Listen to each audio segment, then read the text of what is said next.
obviously the breaking news angle, and ever since Governor Corbett took office, we have a lot of news coming out of Harrisburg on this too. If one of these drillers were to buy a football team, we could involve everyone in the newsroom. But until then, it's a team from the business, features, and news departments. Now, so it's a collaboration inside the newsroom, but it's also been driven by a fund or a grant that we got from the JLab Institute for Interactive Journalism, and that's at American University in Washington, D.C. We are one of 4 papers this year to get a $50,000 grant to explore hyperlocal coverage. A lot of the other partner papers with JLab are working on a more traditional geographic level, where they're looking at what neighborhoods have we moved out of, or where is our circulation curtailed, and how can we work with bloggers there to better cover that region.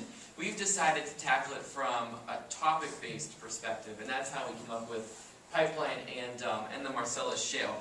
As part of the grant, we've gone out to recruit at least five news partners, pipeline news partners. We have 5 so far, and about $10,000 left, so it means we're going to probably have more than 5. But we have a couple different organizations. We have fractracker.org, which is an academic institution out of the University of Pittsburgh. We have a blogger who focuses on geographic economics who contributes to pipeline.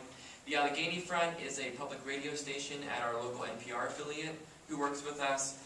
We've got a backpack journalist who lives in a Pittsburgh suburb who, until now, has only worked for the FBC, the Finnish Broadcasting Corporation, but now is working for Pipeline. And we have Andrea Igler, who was, until last week, a freelancer for the Post-Gazette, who would go to cover the school board meetings and things like that, but she was also in a lot of the communities where they're seeing the most drilling. And so we brought her on as a pipeline news partner, and we're going to start looking at local ordinances with her. So it's a collaboration internally. It has to be inside the newsroom, but Pipeline houses not only Post-Gazette content, but also that of our news partners. And then also, I'm sure every paper in this room has been represented on Pipeline in some way, because we've decided that curation breeds authority on the web, and we're trying to become a one-stop shop for all Marcellus Shale news and information, whether we produce it or not. So we have daily emails that are rounded up, like I said, with links from papers all across the state or the country. We even link to the Pittsburgh Tribune Review, and if you know anything about the Pittsburgh market, that's pretty unprecedented for the Post-Gazette to do. And then the other thing that I wanted to show were the widgets here that we've developed, and this is actually the first time that I've shown this to a room of journalists, but these are widgets that automatically populate with RSS feeds of our articles and our videos, and they can be embedded on any of your websites. So far, the League of Women Voters has signed up for the widget, and so has the Ohio Farm Bureau.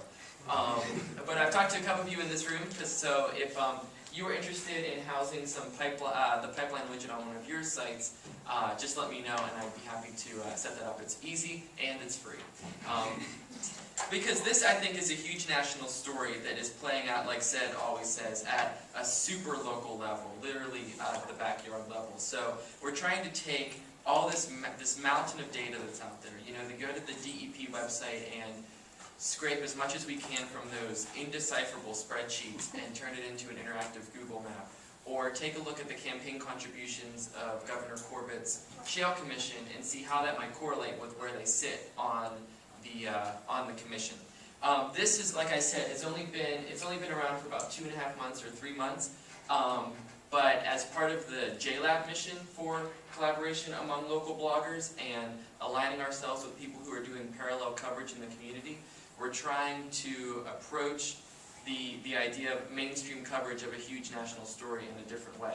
So I'd be happy to hear what you think we should be doing, what we're missing, and also I'd be thrilled to talk to you about getting some of these widgets on your pages as well.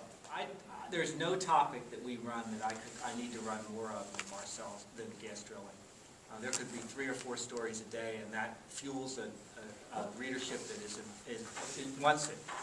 So I think you're doing well, and I think we'd be glad to link to that, and vice versa.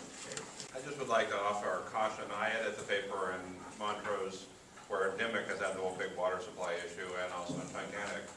And we have a collaboration, we're a Time Shamrock publication, we have a collaboration with our Towanda paper, which has been producing on a monthly basis Northeast Driller, which is like 48 pages of, pro-gas stuff, but it's treated as a supplement section.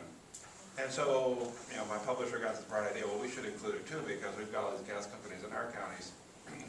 So of course, there's a blowout up in Chesapeake and Leroy, and the next day, this Northeast Driller comes out in our paper.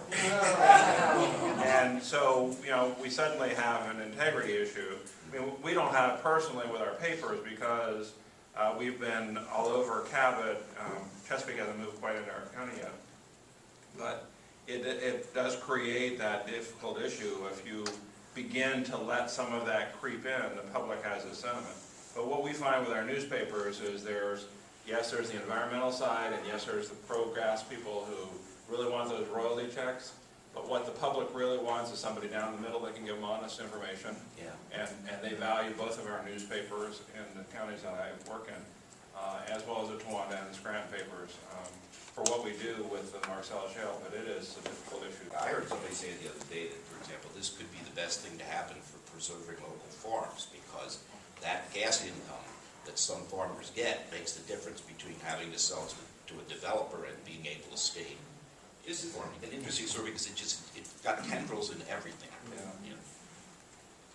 Yeah, I mean, on one weekend, a year and a half ago, we sold, our Chesapeake made $189 million in leases with 700 people in our county. We suddenly have absentee ownership of our county land, and that's the difficulty that we face. We have all these instant millionaires out there, but we no longer have control over the land. At least for the next couple of years, it's out of our hands. So it's a scary proposition. I mean, it's a great story when those people come in there and handing out these big paychecks, but then you suddenly stop and think about, oh my God, what did we just do?